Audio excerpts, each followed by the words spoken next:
செய்ய மாட்டாங்க, நம்மோடு போகின்ற போது வரமாட்டாங்க. போகின்ற போது என்னதான் வரும்? நம்ம செய்த தான தர்மம் தான் வரும். அதுவும் அவரவர்கள் என்ன செய்யணும்? மனம் கொடுத்து நின்றாதான் அழியாத தர்மீக வாழ்வு கிடைக்கும். ஏன்னா கூட்டத்தோடு இருக்கிற போது, உறவுகளோடு இருக்கிற போது இதை பற்றி நம்ம என்ன செய்ய மாட்டோம், சிந்திக்க மாட்டோம். தொட்டாரற்று கேட்பாரற்று ஒரு வார்த்தைக்கு பதில் சொல்லாத ஒரு நிலையில இருக்கிற போது சிந்திப்போம். நம்ம எதுக்கு இருக்கிறோம்? செத்துற வேண்டியதான். செத்தப்புற எங்க போகும் தெரியாது, சொல்றோம் இல்லையா? அது தாய் பச்சை குழந்தையில இருக்கிற போது இந்த வயசுல எல்லாம் என்ன செய்வா? இது என்னம்மாங்கும், இந்த மக்கா கரும்பு, என்னத்துக்கு இது நல்லா இனிக்கும், சுவையா இருக்கும். கொஞ்சம் கழிச்சு மறுபடியும் கேட்பா, அம்மா இது என்னது? அந்த அம்மா சலிக்கவே மாட்டா, கரும்பு. இப்போ உள்ள அம்மா இல்ல, இப்ப அம்மா ஒண்ணு இப்போ பிள்ளைக்கு ஒரு தடவை சொன்னாலும் பக்குன்னு பிடிச்சிடும், அது வேற விஷயம், நிறைய இருக்குது. இருந்தாலும் ஒரு குழந்தை ஒரே வார்த்தையை திரும்ப திரும்ப திரும்ப திரும்ப கேட்டாலும் சலிக்காம சொல்லி கொடுப்பான். பச்சை குழந்தை கேட்கும்போது சொல்லி கொடுப்பா இல்லையா? இப்போ உள்ள தாயாக இருந்தாங்க. ஆனா அதே குழந்தை ஆளாகி வளர்ந்தவனாகி இருக்கின்ற போது நடக்க முடியாம ஓட முடியாம கிடக்கத தர்றத சாப்பிட்டுட்டு இருன்னு சொல்லி வச்சிருப்பாங்க இல்லையா? அந்த பருவத்துல இருக்கிற போது சும்மா இருக்கவங்களுக்கு என்ன, அப்படி இருக்கிற போது ரோட்டோட யாராவது கிராஸ் பண்ணுவாங்க. மக்களே அதுல யாரு போராடி சொல்லு மக்கா, சும்மா இருக்க முடியாது, நான் தான் சோறு போடுறேன், அங்க போறேன் இங்க போறேன், அவன் யாரு இவன் யாரு, இதே பார்த்துட்டு இருக்க வேலை உனக்கு. இது யாரா கேட்டாவளா? பேசாம போட்டதை சாப்பிட்டுட்டு வாயை பொத்திட்டு இது எத்தனை பிள்ளைங்க சொல்லியிருக்கோம்.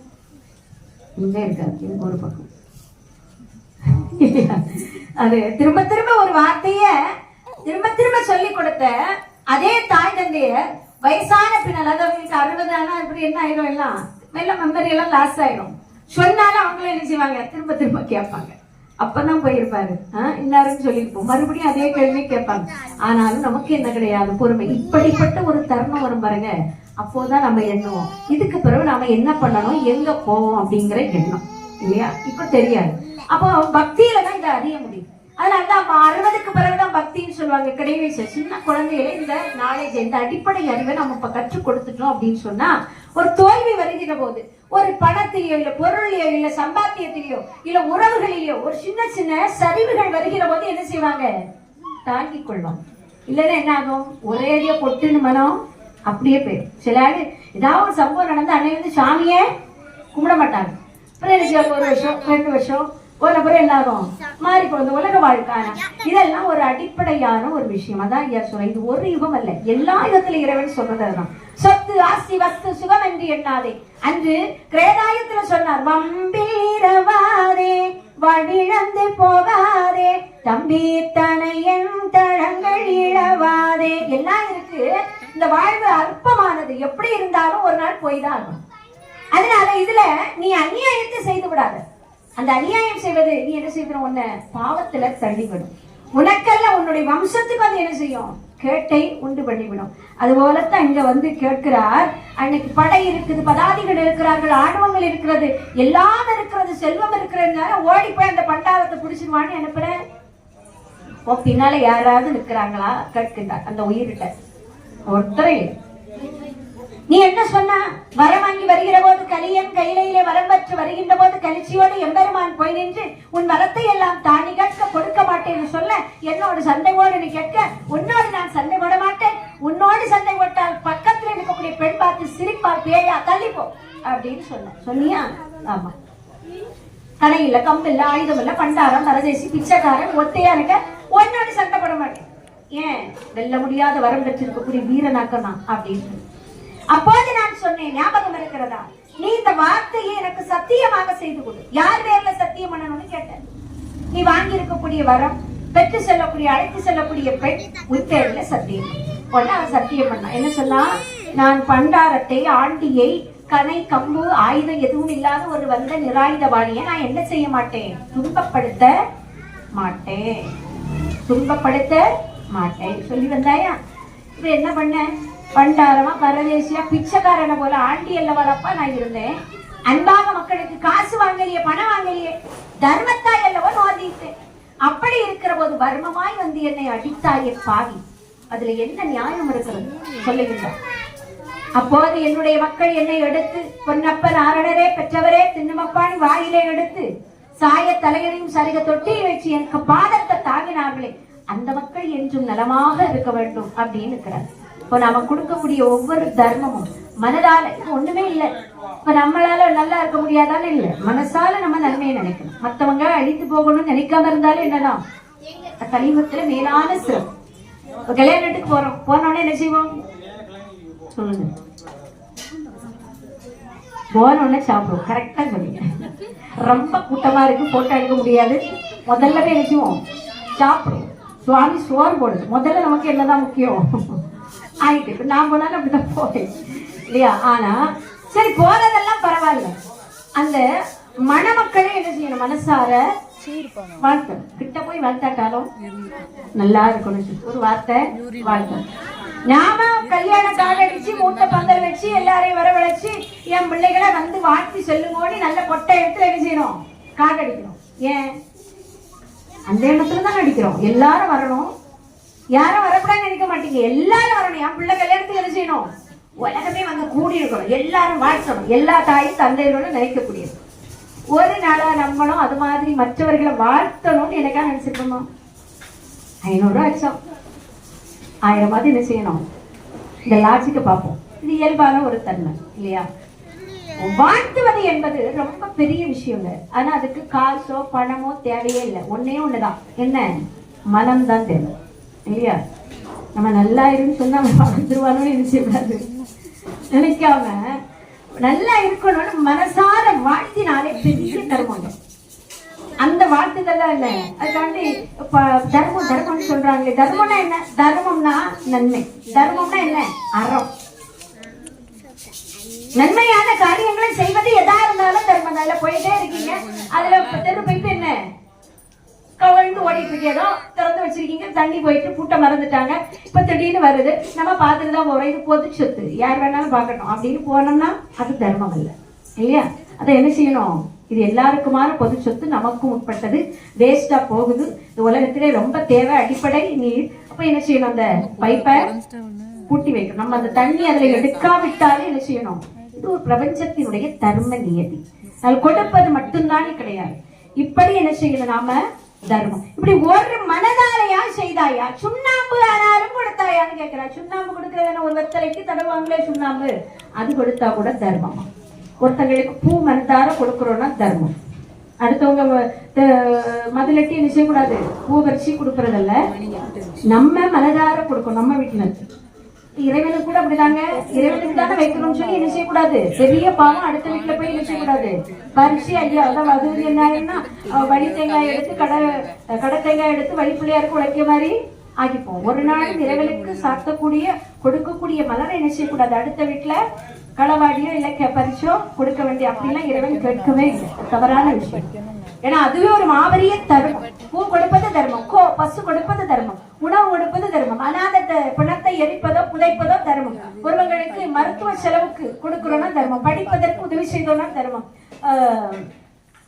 கல்யாணத்துக்கு ஏதாவது வசதி செய்து கொடுத்தோம்னா என்ன தர்மம்? இப்படி தர்மங்கள். ஆதூர் சாலை விட்டு வேதங்களை ஓதக்கூடியவர்களுக்கு தர்மம், உணவு கொடுத்தா அது என்ன பெரிய தர்மம். இப்படி எல்லாம் இருக்குது. அதுல கடைசி தர்மம் 32வது தர்மம் சுண்ணாம்பு கொடுத்த. அதாவது கொடுத்தாயான்னு கேட்கிறாரு. அது கூட கொடுக்கலப்பா. எப்படி வாழ்ந்திருப்பான் பாருங்க. துரியோதனன் தானே, கர்ணன் வள்ளல். யாருக்கு சொத்தை கொடுத்தான்? கர்ணனுக்கு சொத்தை இல்ல, துரியோதனுடைய பொருள் தான் கொடுத்தான். அவன் உனக்குன்னு சொல்லி கொடுத்த அந்த பொருள், தனக்கென்று கொடுக்கப்பட்ட அந்த பொருளை மற்றவர்களுக்கு கொடுத்தான். கொடுக்க வேண்டும் என்று சொன்னால் அதற்கு பணம் இருக்க வேண்டும், பொருள் இருக்க வேண்டும் என்பதல்ல, நல்லதொரு மனம் இருக்க வேண்டும். மனம் யாருக்கு இருந்தது? துரியோதனன் இல்ல, கர்ணன்கிட்ட இருந்து. அதை கொடுத்தது எப்படி கொடுத்தான்? என் பேர் சொல்லி கொடுத்தான். நான் கொடுக்கல, இது இறைவன் எனக்கு தந்திருக்கிறான், அவன் பெயரால எனக்கு கொடுக்கிறதுக்கு ஒரு வாய்ப்பை தந்திருக்கிறான்னு கொடுத்தான். அதனாலதான் அவனுக்கு மோட்சம் கொடுக்கப்பட்டதுன்னு அகிலம் சொல்லப்படும். இதெல்லாம் தர்மம் இருக்கு. ஏதாவது செய்தாயான்னு கேட்டார். ஒண்ணும் சொல்லல. பாவி, நீ சொன்ன சத்திய மீறி நடந்ததுனால இப்போது என்ன? போய் நரகத்துல வேண்டும் தான் சொன்னான். பண்டாரத்தை பாண்டிய அடிச்சோம்னா துன்புறுத்தினா நான் தோற்று பெண் தோற்று வகை தோற்று நானும் அந்த வகைகளோடு வரத்தெல்லாம் வச்சு நரகத்துல போய் விழுவேன். இது எப்ப சொன்னா? கலியன் வரம் பெற்று வந்தான் இல்லையா, அப்படின்னு சொன்னான். அதுக்கப்புறம் எத்தனை பிறகு இந்த பூமியில அவனுடைய கொட்டி பிதிர் வழியா வந்துட்டான். ஆனா அவன் சொன்ன அந்த வாக்கு என்ன வாக்கு? சத்திய வாக்கு. அது எங்க வந்து நிக்குது? ஜென்மம் கழிஞ்சு அவன்கிட்ட நடுத்தீர்ப்பு கட்டுற போது வந்து நிற்கு. இதுதான் ஐயா சொல்லுவார், சத்தியத்தை தான் மறந்து மத்திவத்தை செய்யாதே, மத்திவத்தை செய்தாயானால் மனநாகம் தீண்டிவிடும், தரணியது அழிந்தாலும் சத்தியம் தான் அழியாதப்பா.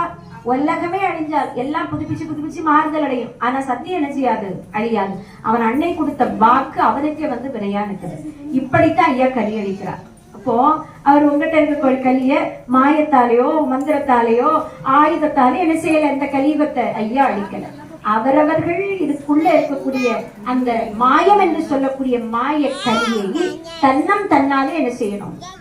போக்கணும். அதுதான் ஐயா ஒரே வார்த்தை சொன்னார், மானமாக வாழ்ந்தாலே மாளும் கலி தன்னால். அவரவருடைய இடம், அவருடைய எல்கையது, அந்த நிலையிலே நாம வாழ்ந்தாலே போதும். கலி என்ன செய்யறோம்? நம்மை விட்டு அகன்று. ஒரு பானையில ஒண்ணும் இல்ல, தண்ணியை நம்ம வித்துறோம். அப்போ உள்ள இருந்து எது வெளியே போகும்? ஒரு பானையில ஒண்ணுமே இல்ல, வெற்று பானை ஒண்ணு இருக்கு, மண்பானை. அதுக்குள்ள தண்ணி ஊத்துறீங்க, காற்று போகுமா? அப்படியா சொன்னாங்க. உண்மையில நமக்குள்ளே தெரியாது, நமக்குள்ள மாயம் இருக்காது. நம்ம பேசிக்குவோம் நல்லாதான். திடீர்னு ஒருத்தவர் அசுரன் என்ன செய்வான்? உள்ள இருந்து எழும்புவான். திடீர்னு என்ன செய்வா? நன்மையானவே இருந்திருப்பான். இப்போ நன்மையும் தீமையும் யாருக்குள்ளதான் இருக்குது? நமக்குள்ளதான் இருக்குது. இந்த தீமை அணுகாத வண்ணம் நாம் அதை தாண்டி வர வேண்டும் சொன்ன அவரவருடைய இயல்பு நிலையிலே நாம் வாழ வேண்டும் என்பதுதான் இங்க அங்க சொல்றார். கலியனை தன்னம் தன்னாலே அவரவர்கள் செய்த அநியாயமே அவரவர்களை என்ன செய்யும்? ஆழ கடத்தி விடும். அதுபோல அவர் சொன்ன சத்தியமானது இங்க வந்து நிற்குது. எல்லாவற்றையும் தந்தேன்னு சொல்லி வரத்தை எல்லாம் நாராயணுடைய திருமுடியை வாங்கியிருந்தான். உலகமே கலியுகமே என்ன ஆகுது? ஸ்தம்பித்து போயிருந்தது. அந்த திருமுடியானது என்ன செய்யப்படுது? நாராயணர் கிட்டே ஒப்படைக்கின்றான். அவன் பெற்ற வரத்தை அங்க வைக்கிற மந்திர ஜாலம் பொய் கனவு உருட்டு எல்லாத்தையும் என்ன செய்தாச்சு? மாரணம் வச்சாச்சு. அப்ப என்ன ஆகுது? தெய்வங்களுடைய அந்த தன் நிலைகள் எல்லாம் மறந்து அவர்களுடைய ஒரிஜினல், அதாவது அவர்களுடைய தன்மை உண்டிலே அவங்களுக்கு ஒரு அதெல்லாம் என்ன செய்யுது? திரும்ப மீட்டெடுக்கப்படுகிற இவனுடைய கலி வரங்கள் எல்லாம் எம்பெருமான் முன்னே உடக்கடித்து வைத்து விட்டு நரகத்துல விழுந்தா. நரகம் கூட ஏற்கலையும், ஏன்னா அவ்வளவு பெரிய பாவி. நரக வாயில் ஆதிசேடன் அப்படியே எடுத்து அவனை உள்ள தள்ளி வாசலை அடைக்கின்றான். தர்ம யுகம் தோன்ற போகின்றது. வைகுண்டராஜர் சங்கு எடுத்து ஊதுகின்றார். அதான் சங்கு நமக்கு வச்சிருக்கு. சங்கு வந்து சாதாரண சங்கல்ல, தர்ம சங்கு. அதை எடுத்து ஊதிய உடனே நல்ல மக்கள், அந்த தர்ம யுகத்துக்கு பாத்திய பெற்ற நல்ல உயிர்கள், அது பச்சி பறவையா இருக்கலாம், உயிரினங்களா இருக்கலாம், மிருகங்களா இருக்கலாம், மனுஷங்களா இருக்கலாம், எல்லாரும் என்ன செய்வாங்க? அங்க வருவாங்க. இது என்னது? என்ன நடக்கக்கூடிய தன்மையாக்க சொல்றேன். எதிர்காலத்துல நடக்கக்கூடிய தர்ம யுகம் வாழும். இப்ப இந்த சங்கு ஓசை நம்ம செவியில விழணும். நன்மை செய்தா விழும், இல்லைன்னா என்ன செய்வோம்? இல்லையா? தர்ம சங்கு ஓசை நமக்கு விழும். உயிர்கள் எல்லாம் ஏற்கனவே ஐயா வைகுண்டர் திருச்செந்தூரை விட்டு சாமி தப்புக்கு வருகிற போது கடலுக்குள்ளே மறைத்து வைத்து தவத்திலே இருக்கக்கூடிய உயிர்கள் எல்லாம் வைகுண்டர் வந்து விட்டாங்க, ஓடி வந்தான். அவர் என்ன கூப்பிட்டா வந்து கிடையாது. வைகுண்ட வருகை வந்த உடனே ஆட்டோமேட்டிக்கா தன்னால வருது. அப்ப ஐயா சொல்றார், இன்னும் ஒரு விழி. விழினா எங்க ஊர் பக்கம் என்ன சொல்லுவோம்? உங்க ஊர் பக்கம் என்ன விழினா? பொருள் பார்வை விழி. விழிக்கிறதானே? இந்த விழி இல்ல, அது மகரேலா. இது விழி, குளத்தில் விழினா கூப்பிடுது. இங்க வா, அவனை விழி அப்படின்னு சொல்லுவாங்க. மலையாள வார்த்தை நிறைய 22 மலையாள வார்த்தைகள் கலந்துதான் வரும். அப்ப ஐயா சொல்ல ஒரு விழி பொறுக்கும். நான் இன்னும் ஒருக்கா சத்தம் போட்டு அழைப்போம்பா, அது வரைக்கும் பொறுப்போம். அப்ப அதுக்கு நாராயணுடைய வருகையை எதிர்பார்த்து காத்துக்கொண்டே இருக்கிறது நல்ல உயிர்கள் எல்லாம். அவையெல்லாம் என்ன செய்ய செஞ்சதுன்னு வந்துடும். நம்ம என்ன செய்யணும்? வரணும். அதுக்கு என்ன செய்யணும்? பிராட்சித்த படம். அதான் அந்த ஐலத்தின் மூலமா நமக்கு என்ன செய்திருக்க இருக்கார் ஐயா அறிவுறுத்தி. கண்டிப்பா நமக்கு என்ன செய்யும்? இப்ப இல்லைனாலும் கொஞ்ச நாள் கழிச்சுனாலும் பட்டுரும். அடுத்துதான் கண்டிப்பாக நம்ம தர்ம வாழ் என்ன கிடைக்கும்? அதுல ஒரு நம்பிக்கையோடு இருக்கு. அது வேணும்னு பிரயாசிக்கப்பட்டாதான் நம்முடைய வாழ்வில் நம்ம என்ன செய்வோம்? ஒரு மற்றவர்களுக்கு இடையூறு இல்லாமல் வாழ்ந்து கொள்ளக்கூடிய நல்ல மனம் நமக்கு கண்டிப்பா வரும். பயம் வேணும், மனசுல என்ன வேணும்? அதாவது நமக்கு பக்தி செய்யறோம், ஆனா என்ன இல்ல? பயம் இல்லை, இல்லையா? அதுதான் பய பக்தி அப்படின்னு சொல்லுவாரு. பக்தி மறவாமல் பதறாமல் நீ இருந்தால் புத்தி சொல்ல நான் வருவேன். புலம்புவேன் என் மகனே சொன்னார். அந்த பக்தியோடு நமக்கு என்ன வேணும்? அப்பட்ட கொஞ்சம் நெஞ்சு பயமும் வேணும். அப்பனாக இருந்தாலும் என்ன செய்வாரு? நியாயத்துல இல்லைன்னா தண்டிப்பார் அப்படிங்கிறத பிள்ளைகளுக்கு சொல்லிக்கொண்டே இருக்கணும். மக்கா நீ எங்க இருந்து என்ன பண்ணாலும் யார் பார்த்துக்கிட்டு இருக்கா? ஐயா பார்த்து கொண்டு இருக்கா. இதை நம்ம சொல்ல மறந்துடும். நம்ம பார்க்கத்தாலும் ஒரு கண்காணி ஒருத்தர் நினைச்சிட்டு இருக்கா, கண்காணிச்சுட்டு இருக்கான். இது தாய் சொன்னாதான் பிள்ளை நம்பும். சின்ன குழந்தையில இருந்தே இந்த மனப்பயங்கரத்தை உண்டு பண்ணிக்கிட்டே இருக்கணும். அப்போதான் அது எந்த இடத்துல எங்க இருந்தாலும் என்ன செய்யும்? தவறு செய்யாது. செய்யாதபடிக்கு மனசுக்குள்ள அந்த இறைவன் வந்து நிற்பார். இது கண்டிப்பா இது தகப்பனுக்கு கூட பொறுப்பு இல்லை. ஒரு தாய்க்கு சின்ன குழந்தையில இருந்தே என்ன செய்யணும்? சொல்லிக்கொண்டே இருக்கணும். அதுபோல இங்கே எம்பெருமான் தர்ம சங்கு எடுத்து ஊதுகின்ற போது நமக்கு காதுல விழும். நம்ம எல்லாம் என்ன செய்யணும்? அங்க போகணும். அவருக்கு உகந்ததை என்ன செய்வாராம்? பெரும்பெடுத்து தட்டி எழுப்புவாராம். அந்த தட்டி எழுப்பக்கூடிய அந்த உயிரினம் அங்க வருகிறது. புது வாயு, புது வருடன், புது நிலவு. நிலவு எப்படி இருக்கும்? தேய்பிற வளர்பிற கிடையாதான். முழு நிலவா பிரகாசமா இருக்குமா. இடம்லாம் தர்ம வெயில் போல நிறைந்திருக்குமா. அங்க என்ன வராது? டை அடிக்கட்டான், பல்லு கட்டண்டான், வேற முகத்துல ஆன்டி ஏஜிங் பூசண்டான் இல்லையா? எங்கேயுமே போட்டாங்க. என்ன உள்ள போயிட்டு வந்தா பியூட்டி பார்லர் என்ன 10,000 காணாம போயிருது. அதெல்லாம் தேவையே இல்லை. எத்தனை வயதானாலும் என்ன என்றும் இளம் பருவம். 16 வயது பிராயம், மெய் அறிவு, வாலை பருவம், மெய்யான ஞான கண் கொடுக்கின்றார். உடம்பெல்லாம் ஒளி உடம்பான தேக பொன்னுடம்பு போன்ற பொரிந்த தேகமானது கொடுக்கப்படுகிறது. இது நம்ம இப்படித்தான் சொல்லி நம்ம என்ன செய்ய முடியாது? அதை உணர்ந்தாதான் அதை அனுபவிக்க முடியும். இப்படியெல்லாம் அந்த சிறப்புகளோடு எம்பெருமான் தர்மயுகத்தை ஆளுவதற்காக ஆரம்பிக்க போகிறார். அதற்கு முன்பு இங்க ஒரு செல்ல கல்யாணம். இந்த கல்யாணம் எப்போ வரத்த வச்சானோ அதோட தெய்வங்கள் எல்லாம் தன்னிலைக்கு வருது. அதனாலதான் ஐயா இந்த வழிபாட்டை என்ன செய்தாரு? பழைய நிலைக்குள்ள புகுத்தாம புது நிலைய கொண்டு வந்தார்.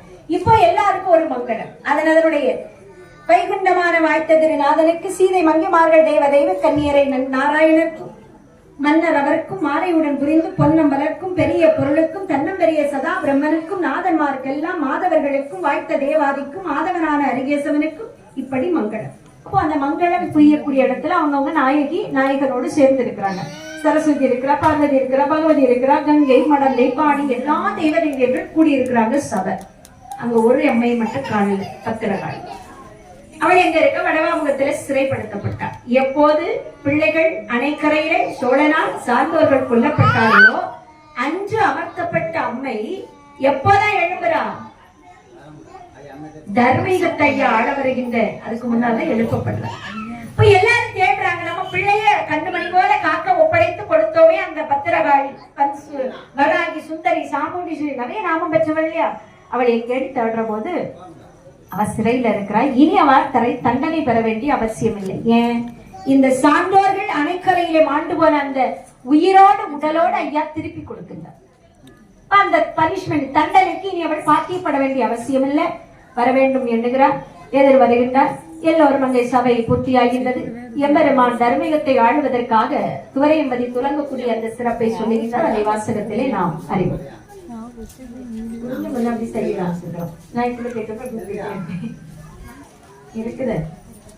வைகுண்டநாதருக்கும் வாழ்மடந்தை மாதருக்கும் கை கண்ட நல்ல கல்யாணமும் முகித்து